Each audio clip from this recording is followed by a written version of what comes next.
Hello, everyone, and welcome to ISC2 Technology chapter. So my name is Anna Fukushima. I'm the secretary of ISC2 Technology chapter.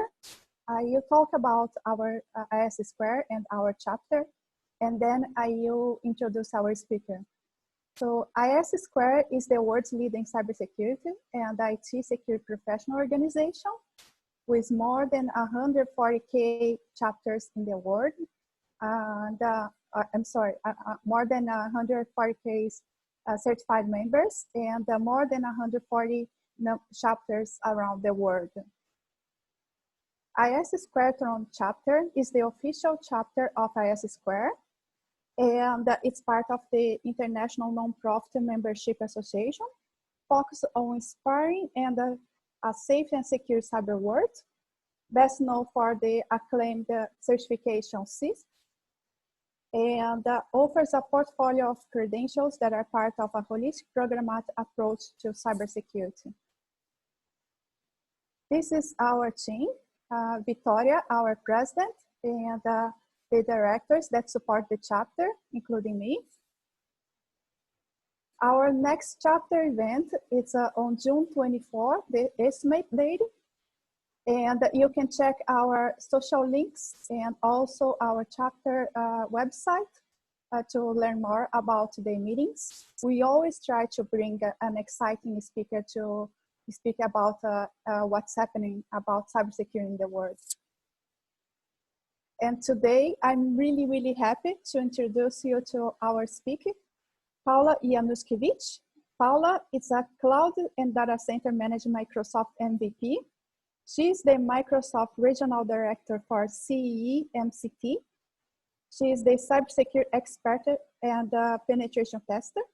She's also the CEO of Secure and Secure Academy that has customers all around the world.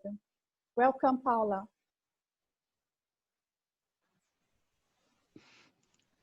Thank you so much, Anna. Thank you for the really nice introduction, and absolutely a pleasure to be here and had a chance to take a little bit of your precious time and deliver a presentation. So yeah, absolutely. I think, I mean, there's nothing more to say. So basically, just a couple of words and then we can move forward. Basically, I do not work for Microsoft, so this is what you guys, I guess, know. I'm the CEO of Secure and cybersecurity company, but I'm quite close with Microsoft because of the MVP and regional director title. And as well, I got access to the source code of Windows. Sounds awesome, but it's not like 100%. It's like 99.9% because there is still lots of research that I need to do together with the team in order to move forward. And when we look at the background, my team's background and my background in cybersecurity, I am in the business for the past 15 years, pretty much doing only that. That's my hobby, passion, and work at the same time. And in our team, we've got over 40 people doing R&D, pen testing, and consulting projects, and we've got trainings, and we are placed in 4 locations. And so Warsaw, Poland, this is where my home is, and this is where I am actually right now. You can see I'm at home. And also New York and Dubai and Switzerland. So just these 4 locations, but the team isn't very big too, but we do lots of stuff in cyber.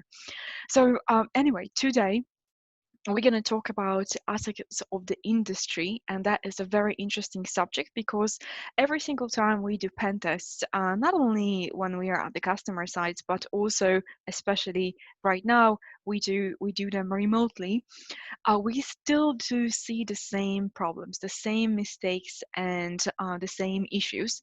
And that is quite an interesting thing to talk about, because there are a series of attacks that we all need to know about, and at the end know how to prevent them. So let me share with you a couple of thoughts, first with statistics. And I've got interesting statistics actually that I really like to quote from the last year, and the reason why it's from the last year is because it's a prediction basically of what was supposed to happen at the end of 2019. And that statistics, if you look at the slide, is that this is actually from Financial Times, that according to the stats, by 2019, the market will need 6 million cybersecurity professionals, but with the current growth, we need from 4 to 5 million. And the funny fact about that is that, of course, time that we have right now is quite special, but question is it really something that has changed? Do you guys see the problems that are related with hiring a talent in cybersecurity? Because when I look at it from my perspective, as a person who actually hires talents, this is basically what I totally see. And of course, question is, why do we have such situation? And that situation, that statistic, in a very interesting way, reflects of what's happening in organizations. So for example, this is why we are able to deliver different types of attacks, as we call them, of the industry, because we've got, for example, things that not only sometimes are misconfigured, but sometimes we don't have resources to, for example, deliver internal pen tests to verify if all of our solution services are up to date. So the concept basically of something that we call by definition as shadow IT. Different types of solutions sometimes introduced to the field just like that, because we don't have to go through some kind of a procedure to approve the project. It's just a tiny project, but at the same time it exposes a bunch of systems in the infrastructure, and here we go, we are able to get in. So this is basically what we are dealing with. And I could give you over here gazillions of examples. For example, from the last year when I was doing a big pen test for oil and gas company, a quite surprising fact for me was that even though they had IT department, they didn't do solutions or attacks like password spraying, which sounds absolutely trivial, but at the same time, that is the problem that is in lots of different organizations. And what is this? For example, that particular company was 6 million, not 6 million, but 6,000 users, so 5,900 something. And what I did, basically, I used the company name, and at the end, I just added 2019, so completely not a big deal. And with the script in a PowerShell with the password spray, I was able to try to log on to Outlook Web Access, which basically at that time they didn't have multi-factor authentication, and I was able to probe that password across many different people. And out of that group, so pretty much 5,900 people, there was approximately 20, 29, 28, something like this, people that actually had that password. So interesting fact later is that you can log on, of course, as someone to this person's mailbox, and then you are able to move forward and send someone a phishing email containing an Excel spreadsheet. That's what I would like to show you today. That is basically pre-crafted so that someone will open it, something's going to happen, but then it's not really a phishing email, right? Because you are actually sending that type of message from the trusted person. So all of these trainings about security awareness, even though they are absolutely important, they are not working really here because the context is there, the person is there, it's not a phishing email, I'm going to open it. So here is the problem. So that is a fantastic point of entry to organizations that, for example, do not have a multi-factor authentication introduced. Now, whenever we look at where and why these attacks come from, basically we've got three aspects that we should take into consideration. One is awareness, another one is behavior, and another one is culture. Now, the reason why we are presenting it this way is because these three factors pretty much impact each other. Now, let me share with you a quick but my favorite story that is related with the attacks of the industry before we really get into technical demonstrations. So, at one of the customer sites, actually this was in Switzerland, we had a project that involved a couple of things, basically like external, internal pen tests and so on. But one of the things it's supposed to start with was a social engineering test. And social engineering test, it's something that has a really nice name, but for real, I actually call it lying to people, because eventually you have to present yourself as someone else in order to get access somewhere. And it's not a very I would say comfortable project, but in our team there are two people that are actually doing these projects, and that's my colleague and myself. And my job was to get access to the building where the customer was, and I know that customer was actually like spread across like 3 floors. So there was let's say floor 5, 6, 7, whatever. And my job was to get to the floor where I'm able to get some information. So that was in general to prove the point. So question is, how am I getting actually to that place? So on the building, the customer was announced. There was like a way to open the door. That they were announced that they are actually on the floor 7, but I knew that they are also on a 6th and on a 5th. So basically, I'm not gonna call them because they're gonna see me in the camera just in front of the door downstairs. I'm not gonna like use the card because I don't have it. I don't have a pin because there was also like a pin pad. So basically, I have no way to enter. So I did something super easy that we call normally tailgating. So I found there was actually some nice guy coming through the door, and I stick to his back. And you might be like, is it really ethical? Of course, it's not ethical, but that is basically what we are agreeing on when we are performing the project. Yeah? So here we go. It has never been ethical, of course. But of course, it also depends how you look at this. But this guy turned around, and then you kind of like, so there's a couple of techniques that we can introduce, but I kind of like laugh, like, oh, sorry, I didn't mean to, apologies, because I was like so close, like pretty much I stick to his back. And the funny part was that when you do it like this, when you behave like, oh yeah, no problem, no problem, then like people usually like do not remember you. So my goal was in general to kind of like put the whole energy down so that he doesn't really pay attention to any other details that I actually went through without a card. So that was fine. And then I'm in the elevator area, and there are 2 elevators, elevator A and B. And it wasn't a very big building, but these 2 elevators, they work like this, so that you have to put a floor number in front of the elevator on the like a pin pad, and then it shows you with the arrow whether it's A or B. You don't press the floor inside. Yeah. So here's the thing. I'm waiting, of course, for someone to come over and press the floor, and I'm actually quite lucky because there is another handsome guy, and of course I'm not kidding over here. That was the situation, so I was like, yes, at least this is something that I've got from the project. But there was this guy, and I can see like by looking at what he's doing, that he's actually pressing a floor 5. So this is good because I'm able to go with him to the elevator. But what happens is that the door is opening, and then I run to the super back side of the elevator, and then he comes in, the door is closing, and then if you wonder like why did I do it, there's of course a couple of things.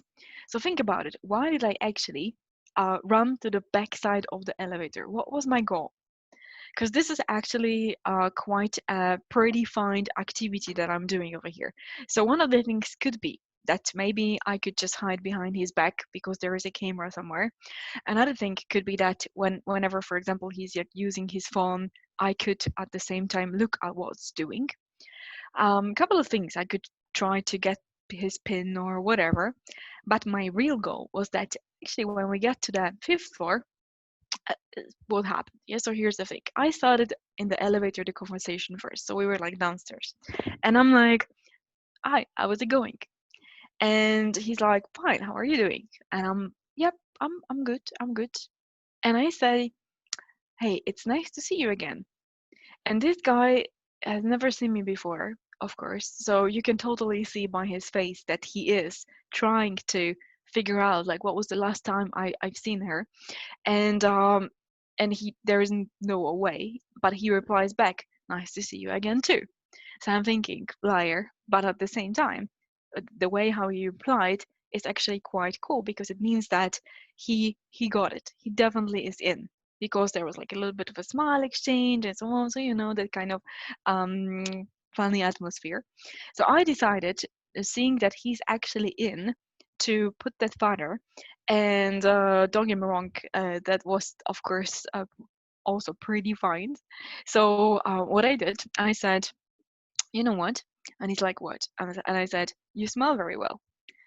And I can, like, this is like, oh yes, so this is a very cool, interesting way to have the conversation. But at the same time, he was like, do you think so? And I'm like, yeah.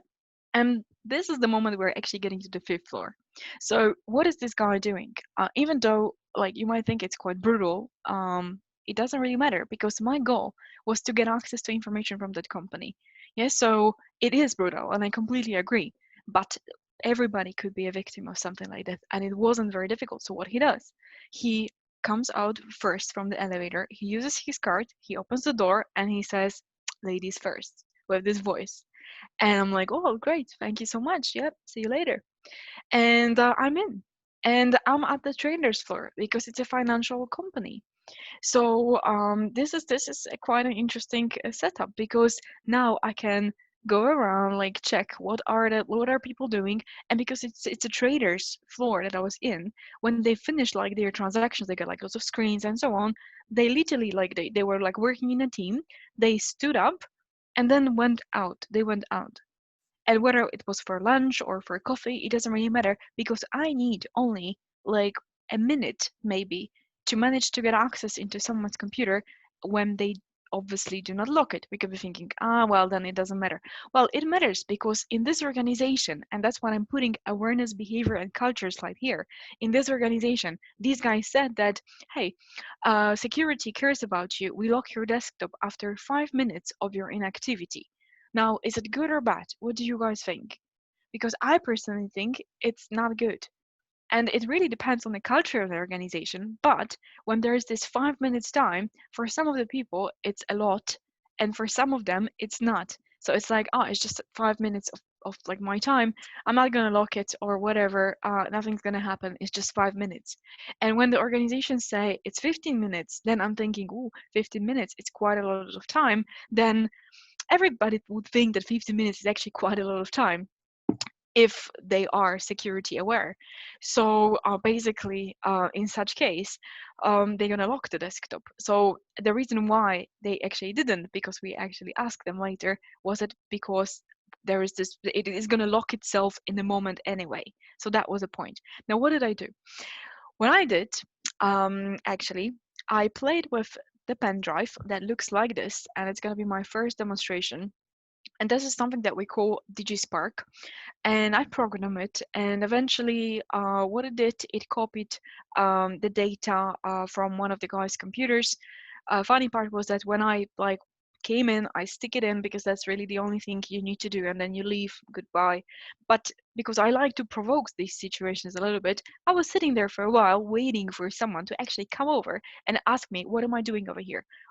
What do you think happened?" Nothing happened. And I'm doing this for that past 15 years. And I had only like one real situation when someone was completely doubting in my actions. So someone came in and doubted. So this is great. But any other situations, I managed to walk free.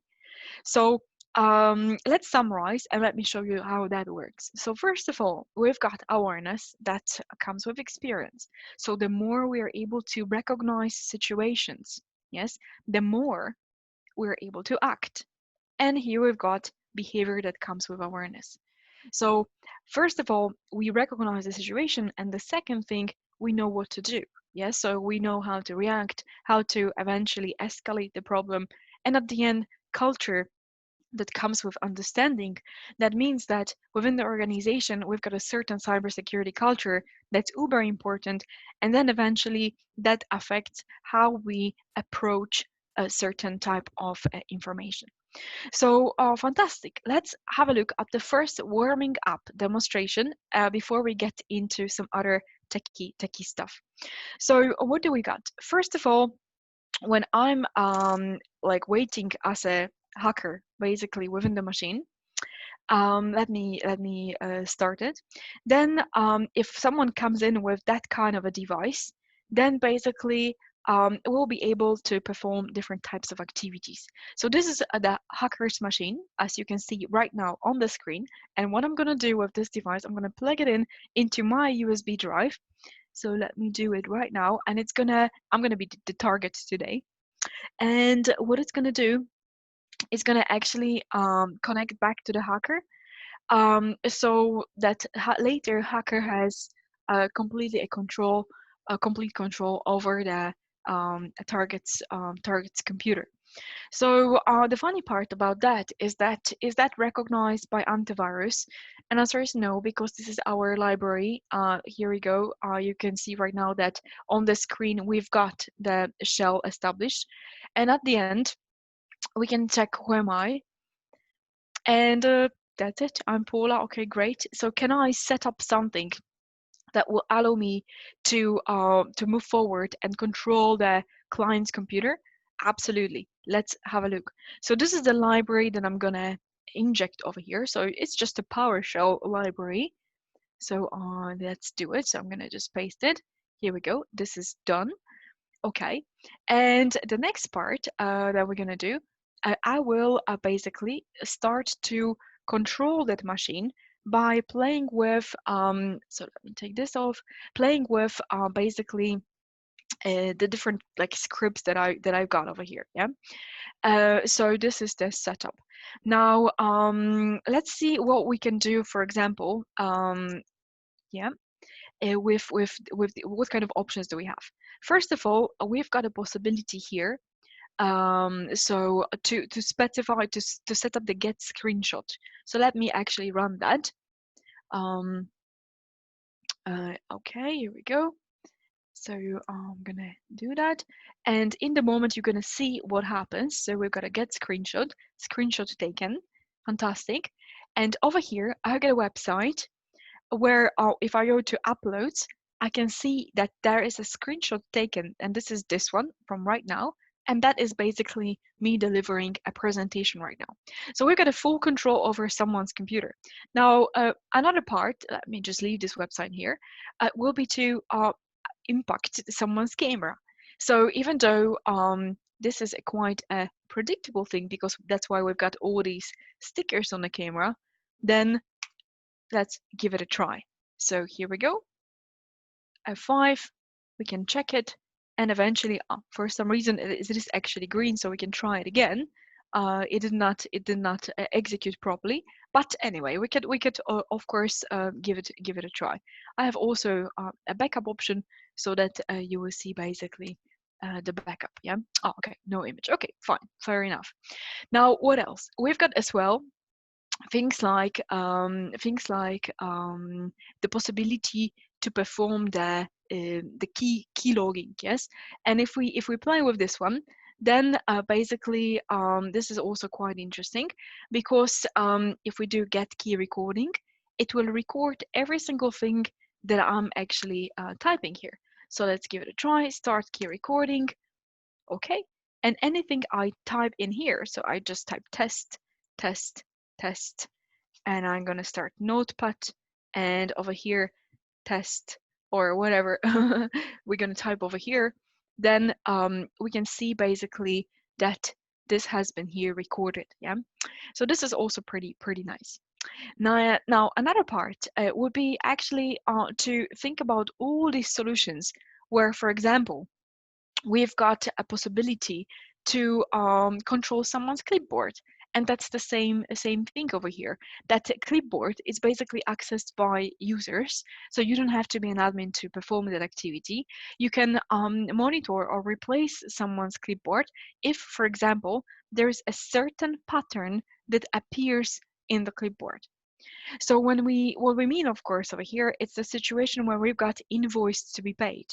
And when there's an invoice to be paid, we can replace certain copy of the account. So if someone is working in a finance department, then we do the copy of the account, and then basically we find it and then replace it, and then maybe transfer is made somewhere else. Of course, it depends on the banking systems. Not everywhere it will be possible, but it is also an option.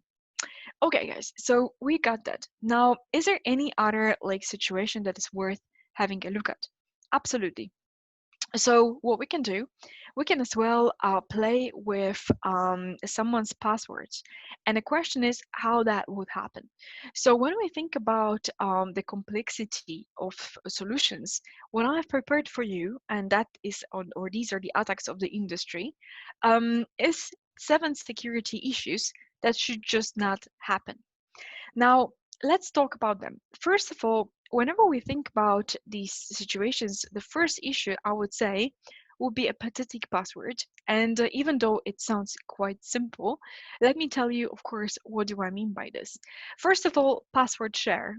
So whenever we've got a certain account on Facebook, we shouldn't have the same password on LinkedIn, and that's clear. For that, we can use different types of password generators. We can secure it, for example, with the certain cryptographic service provider on the USB drive. So that is quite an easy thing to do. Now, when we think about that, what else is important over here? Well, that is clearly the possibility to store passwords in various places within the operating system. And this is something that I would like to show you. So I'm going to take that machine and show you that. So in general, all the situations where we are actually sharing passwords with the others. And this is happening where we've got, for example, services misconfigured. And what I mean by this is that kind of example over here. So I've got over here very important service. Very important service, TENA SRE. It's working on as Freddy Krueger. And long story short, what is interesting is that the moment we actually specify the password over here, so I'm just going to overwrite it. It doesn't really matter, but the moment you just do apply, regardless this message, because this is really about the identity of the process, then what happens is that the password is stored somewhere. And it's always like that, whether it's a password's hash, and so on. We're going to talk about it more in this presentation, but let's warm up a little bit. So where is this password actually stored, and how is it stored? An answer to that is very straightforward. This is something, by the way, that we call a system secret. So we've got obviously user secret and system secret. And that system secret is protected indirectly by something that in operating system we call a boot key. And boot key is the key that I'm going to just simply maybe display. That will be the nicest. That is unique per every system, but it's stored in a registry in the system hive, and you cannot like just go to the regedit and read it. Absolutely no. But what you can do, you can actually read it from the class names of certain registry keys. And actually, what are those keys? I'll tell you in a moment, but first let's see how this particular key looks like. So I'm going to get into tools, and then we've got over here CQ secrets damper boot key. This is our Teams tool, by the way. It's free. All of our tools are free. You can download that from our blog. I will share with you the link at the end of this presentation. So we've got a CQ secrets damper, .exe/boot key, and that key looks like this. Not very exciting, right? But anyway, if we go to regedit, we've got a system, we've got current control set, control, and we've got LSA. And boot key consists of class names, not really visible through regedit, so you need to get there through API. And that is basically data, JBG, this one, JD, and SKU1. And this is really what makes a boot key. Why everybody cares about this? Because this is what all of the system secrets rely on, including service accounts passwords. So absolutely important thing to know. This is one of the reasons why we should manage administrative access to workstations and servers, which is absolutely clear, I know, but there are so many reasons to give why that should happen. And that is actually one of the reasons. Let's see the issue then. Now, funny fact is that password for services is actually stored in Security Hive, this one, but we cannot access it because we don't have permissions. So can I give myself permissions? Yes, I can, but it's better actually to elevate ourselves by using psexec sid cmd.exe. Here we go. And we are right now local system. So these are the system internals tools by Mark Krstinovich. And this is the moment where we are able to run the tool CQ secrets damper once again but this time with the parameter service. Service, TENASRV. Perfect. And then we've got password in a clear text. Is password stored in a clear text in the registry? No, it's not, but it is symmetrically encrypted indirectly by the boot key. So if you got access to the boot key, then you've got access to all of the secrets like this. Scheduled tasks too. What are the other secrets? Well, for example, local systems passwords. So a system account or a local system account has password, and that is actually the same password as computer account because it's the same value. So you are able to get that, and then basically that's the way how you, for example, authenticate to the domain and so on. So this is not a very probable attack though, the one that I'm just mentioning, but it is possible. What else? Well, every computer certificates. So computers store any configuration that is a shared secret through DP API, so things like Wi-Fi passwords and so on. So these are the secrets that are system secrets. What else? Well, here we go. SAM database, it's a system secret because SAM itself, it is encrypted indirectly by the boot key. Inside we've got hashes, of course, MD4s, but the boot key is the one that impacts the possibility to grab the hashes. And TDS.dit on the domain controller. So everything basically relies on the boot key from that perspective. Okay, so when I mean by static passwords, I mean all of the situations where we actually put passwords. So that very important service that we were looking at that I have highlighted in blue right now, that is something that we should definitely have a look at. Now, what are the possibilities for this? Well, first of all, we should one of the things we should do is to run, if possible, group managed service account. Another thing is that this account should not be able to log on interactively, something that we call in a group policy locally, which is not really locally, but it's interactive logon. But we've got also the possibility log on as a service, and that is the only logon type that we should allow over here.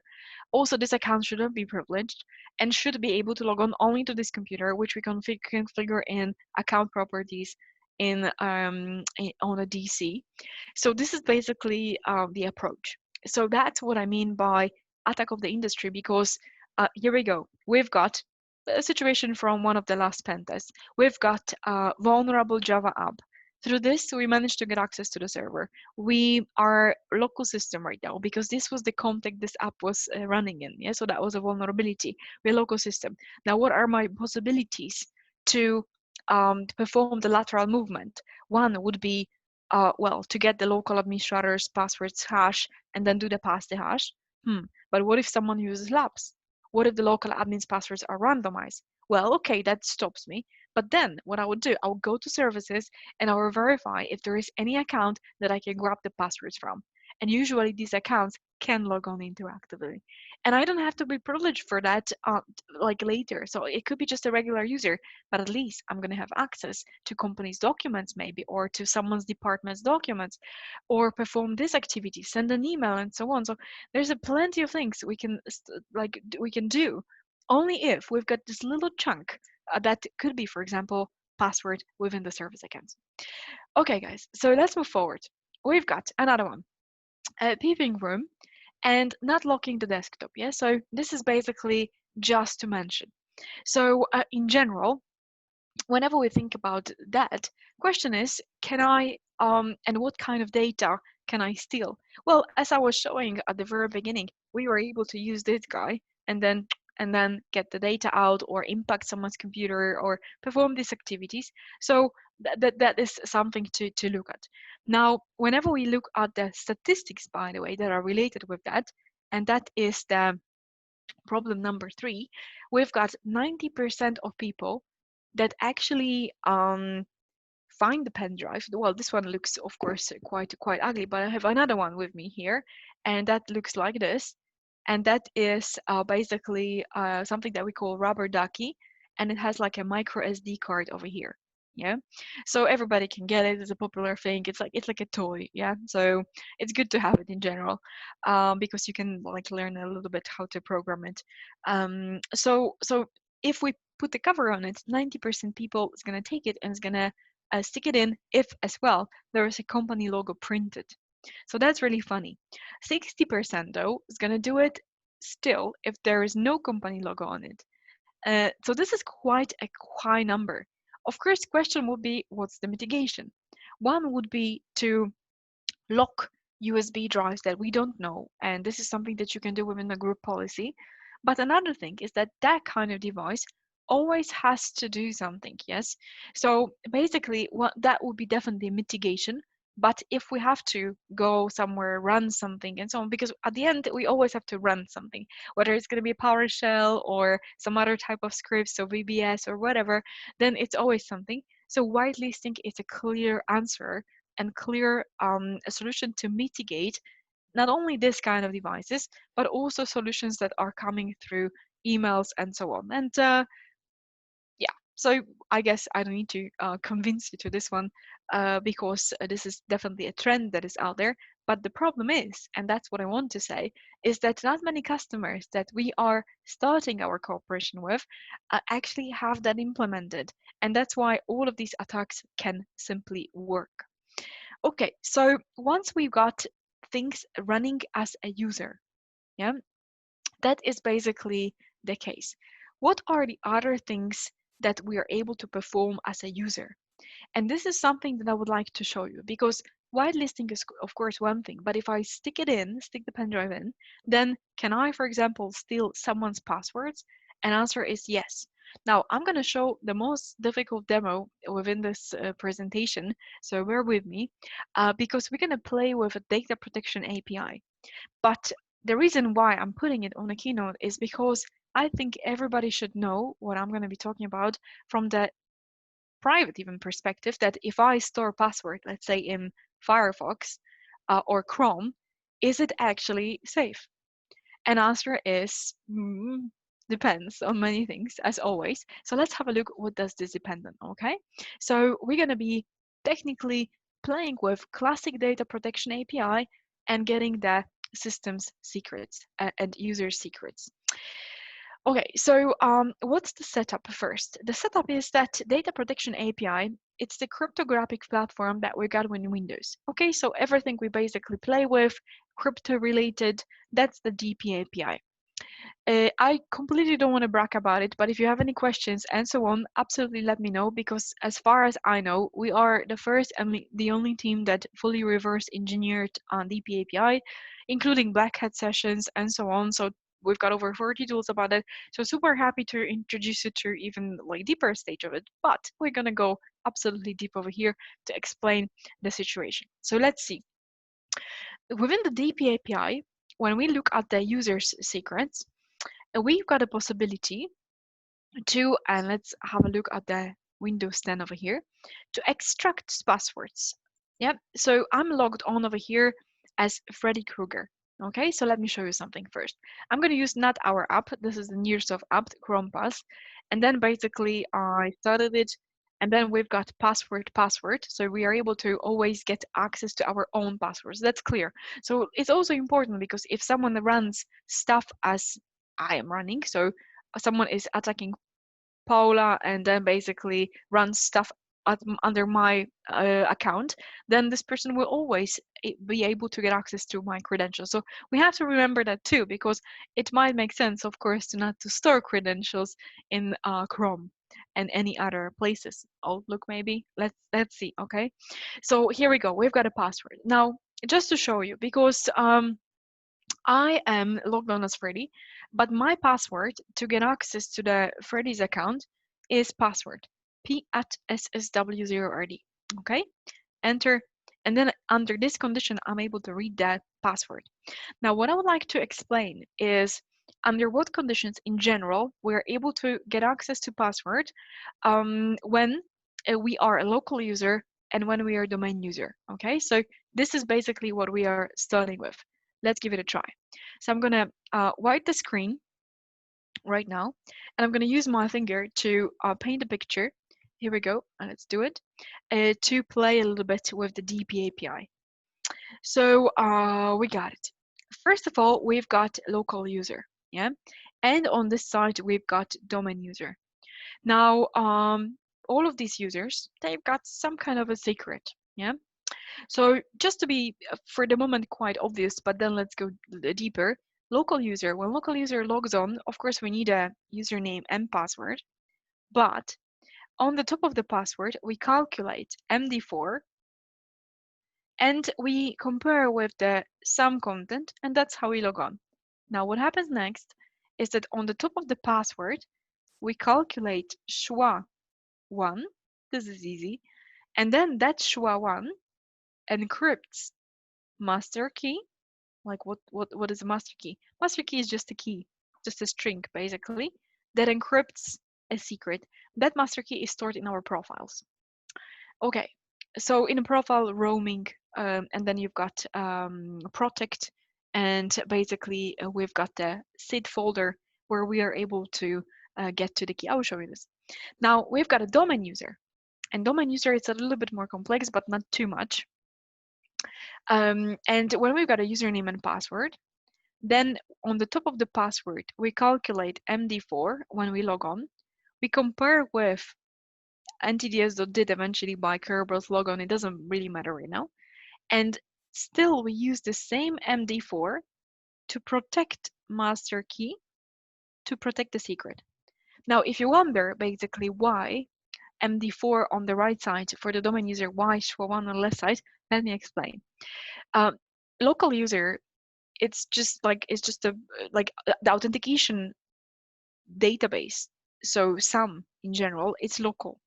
So if someone manages to get access to the SAM database, this person has access also to your MD4. So if we were relying our secrets on MD4, then we could say that user secrets are dependent on the offline access and also on the password strength. Yes, but not in the case when we would have MD4. So once again, the reason why there is a SHA-1, to say it differently, it's because it is easy to extract hashes from some database. And if someone has MD4, we are not able still to get access to the user's secrets. So first we have to crack it and then calculate SHA-1, and then we are able to get access to the user's secrets. So our secrets are as strong as our password is and as strong as offline access is. Okay, so that's why, because otherwise there will be just one step less, and that one step, it's quite a large step. So for domain user, the reason why it's MD4 is because we never store password hash anywhere for the domain user. We could be thinking now, what about cache credentials? Well, that's what I would like to tell you. There is no such a thing like cache credentials. We don't call them credentials, or we shouldn't call them credentials because they're not credentials. This is something that we call logon data. They are not credentials because we cannot log on with them. We cannot use them for anything. We can just compare with them. So we're going to get there, but basically, that's why that solution is considered safe. Now, to make it a little bit more complex, but we are done almost with this, we've got MK1 over here. Now, what about MK2? Is there MK2? There is. And MK2 is here, and MK2 is actually the same as MK1, but this time it's not encrypted with MD4 of the user's passwords, but it's encrypted by public key of the domain. So where is the private key? The private key is over here within the domain controller. Now, the problem with this solution is that the public key that encrypts everybody's master keys in a domain, it's the only one per whole domain.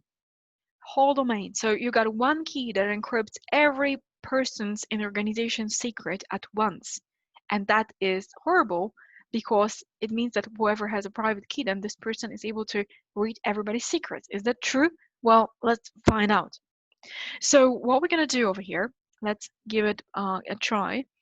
We've got a user password visible. Yeah. Okay. Now what I'm going to do, I would like to restart that computer. We're going to do it offline, by the way. We can do it online and offline.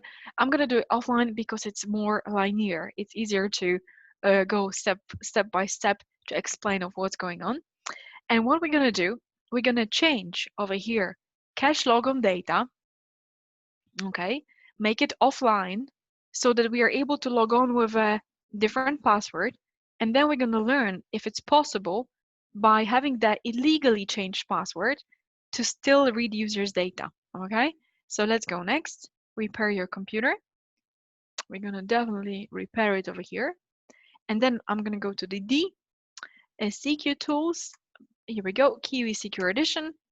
And this is Mimikatz our edition, so secure edition, and we are basically we rolled that module, the particular module. So LSA dump cache, and then we go to the D, Windows, System32, config, and then system, because this is where the boot key is, and then another path is D, Windows,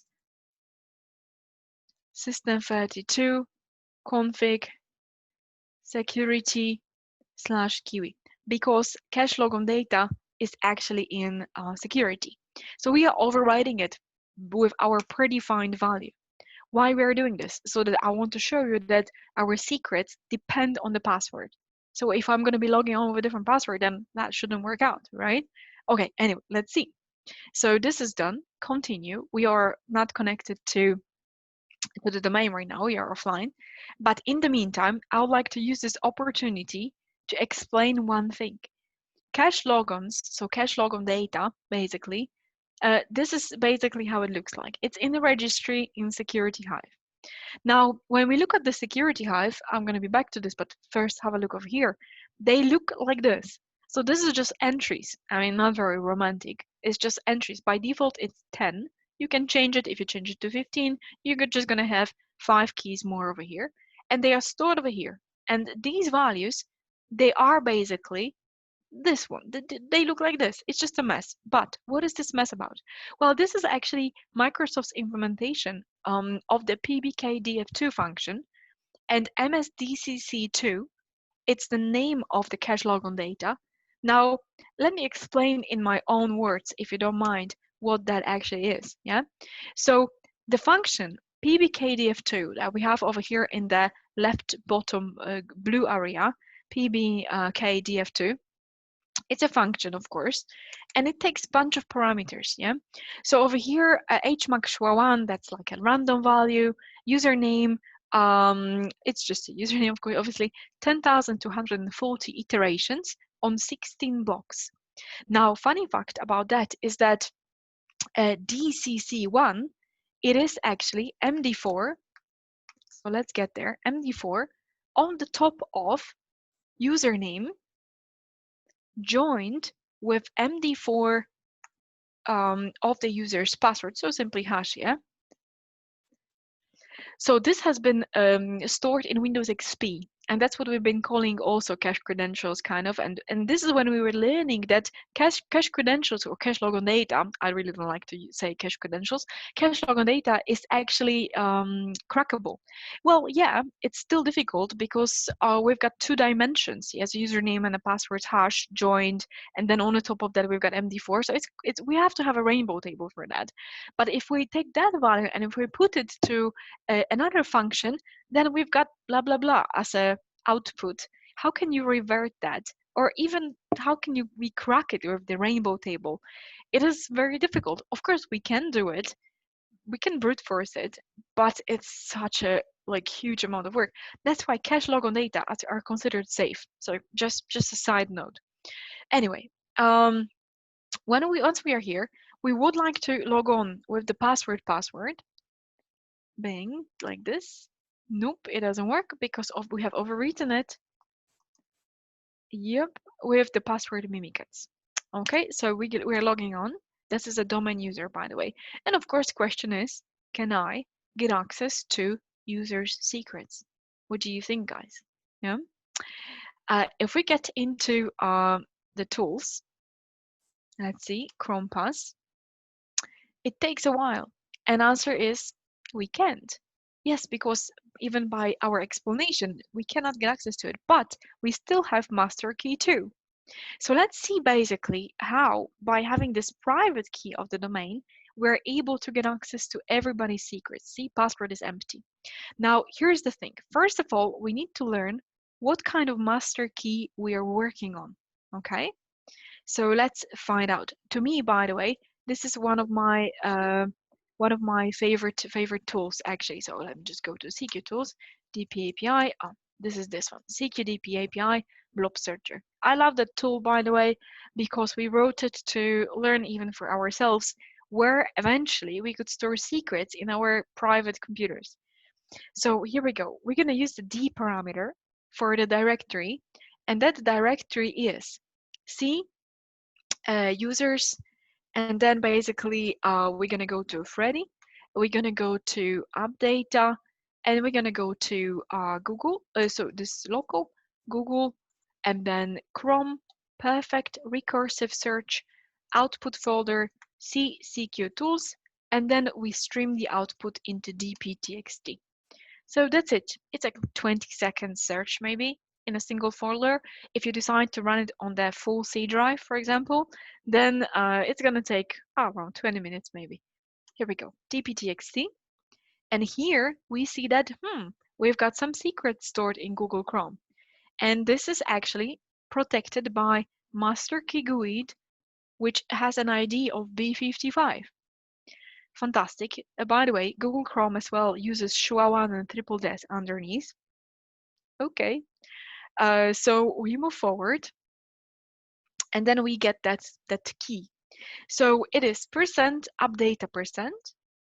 We've got appdata roaming this time. We go to Microsoft, protect, SID in order to get the master key. And we search for B55.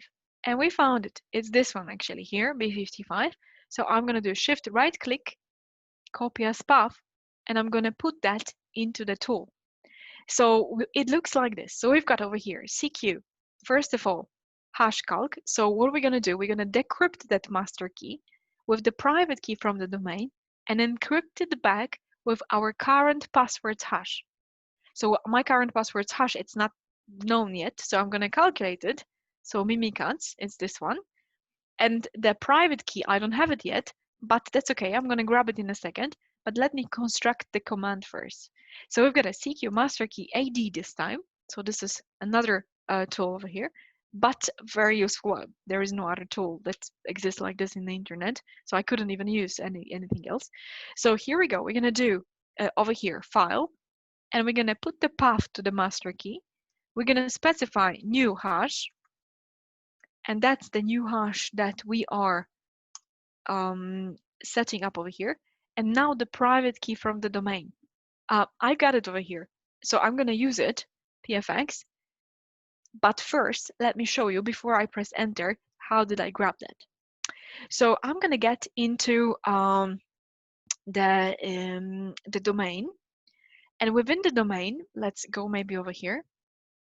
I'm going to get into the setup where I'm going to just simply get the key out. So we've got a CQ CQ alphas, the CQ alpha secrets dumper. So this is a very simple tool. Now, funny fact, it looks super simple because if I do file, then basically I just specify exported pfx and press enter, and then it already gets the private key from the domain. So it looks like we're doing nothing over here. But that tool actually consists of over 40 other different tools. So this is basically what took 2 years for research. So it was quite a adventure. But if we get into exported pfx, I don't need to import it, but I want to show you something. So secure will be the password. Next, next, next. Okay. Cert mgr msc. This certificate, and that's what you guys totally need to know, it looks like this. So it's valid only for 1 year. Everybody, each of you, if you have domain, you have that certificate, right? So this is the thing. You got this. Now, can you renew it? No. Can you like rise the functional level and do something? No. Can you like, no. Whatever you ask, so I'm sorry to put it this way, but answer would be no, unless really you set up a new domain and that's it. There is nothing you can do about it. But if we go to details, we've got SHA-1, it's 2048 and so on. What happens if this guy leaks? Well, it's a big problem because you cannot reset it as a password of Kirby TGT account, which we should do twice per day. twice at the same time every 24 hours, maybe, to avoid any ticket-related activities. But this one, it's there. If it leaks, it's a problem. And then you have to set up a new domain if you want to get rid of it completely, or implement completely whitelisting and nice monitoring about what's going on in the infrastructure. So there's like the privacy of the infrastructure is completely violated. Let's see what we can do and if it's true. So here we go. We are on the client computer. So this was this guy. I'm gonna press enter over here to decrypt that master key and encrypt it, decrypt it with the private key and encrypt it with the password hash. What happened? There is a new key that appeared, AD modified. So I'm gonna take this guy out, name it good maybe, and not this one. Take this. Yeah, this one's gonna be good. And once again, here we go. And this one would be the proper one. Like this, enter. Yes. And the last part, it's to give it an attribute of a system and hidden. So we've got enter, boom, and then we refresh this, and we've got a password visible in clear text. So this is basically how we are able to impact the privacy of every single user within the organization. Now, question is, of course, what can we do about it? And answer is very straightforward. Application whitelisting and detailed monitoring of what executes in our network. Phishing, just to mention, because this is basically attack of the industry, same answer to this one from the whitelisting perspective. Another thing is the possibility to perform the offline access to the device because it's lost. And that is another thing that we've been mentioning over here. You are able to extract system secrets from the, for example, service accounts and so on. Of course, not to mention the user's data, but sometimes we're able to find components of the infrastructures over there. Wi-Fi, that is in general, right now when we are especially sitting at home, there's lots of challenges related with the remote work, where we are able to get access to someone's home Wi-Fi. So that's why VPN connection to the organization is something totally possible. And to be a little bit too social, when, for example, we get that phishing email that I was mentioning at the very beginning from our colleague, we don't analyze it too much. Yeah, so this is in general the statement, of course, to make sure that that kind of situation can happen also to our employees. So Paula, when we... I'm really sorry. We are running out of time. So we will need to finish soon. If you could wrap up this session, we could refer you to all panelists, all attendees to your social media, and maybe to our booth for more questions. And we would like to thank you so much for coming here today. Thank you so much. Absolutely. So thank you. Wrapping up, this is the last slide, of course. And we've got best of breed cybersecurity framework. So things that we should take into consideration while thinking about cybersecurity in our organization. And this is what I would like to sum up with, because that shows us the spheres, the areas where basically we've got to focus on while implementing cybersecurity. So something that I believe you guys might find useful. And we've got 11 cyber security questions to ask yourself as a little bit of a homework. Even though we've got a keynote, there is still something to think about. So thank you so much for listening. Absolutely a pleasure. Thank you for invitation. If you would like to, of course, get more information about different tools and download the tools in general, you are able to find them in our blog. And this is a secureacademy.com/blog, where, of course, all of the tools and resources and so on are placed. So once again, thank you so much. Stay healthy and hopefully see you online or live, who knows, next time.